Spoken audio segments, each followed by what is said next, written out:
Well, Aristotle once wrote that we are social creatures. We invariably develop politics to start with one other person, and obviously expands as we go into families and communities, governments, countries, and so on and so forth. You can think of how it must have been in times when you could be taken out by a wild animal just going to look for food, or by a neighboring tribe. So if you didn't maintain solidarity with the group, you were exposed. And in a certain real way, this has been sort of imprinted upon our genetic makeup over time. And so none of us likes to stand alone. None of us wants to stick out and risk the potential for being ostracized, exiled. So families stick together despite being dysfunctional. Marriages stay the same without dealing with the elephant in the room. It's going to happen in churches as well. History gives plenty of evidence of that.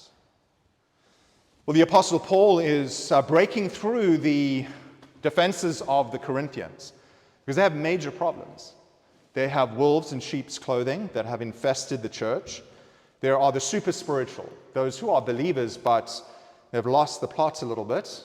They're dabbling in the mystery cults, the raves underground, literally, with the mutis and the dance and the woman and so on and so forth. And there's the syncretism. You just combine that with Jesus Christ and we're definitely better than the Apostle Paul. So the Apostle Paul is bringing a word of discipline once again to these believers because he's concerned about them. He's like a father to them in the faith. There's gross sexual immorality that some are guilty of, and there isn't a reckoning. There are those that are worshipping in pagan temples. I'm sure that there is likely reference to sort of mysticism creeping in. We can have an unmediated encounter with God and we don't need Jesus Christ.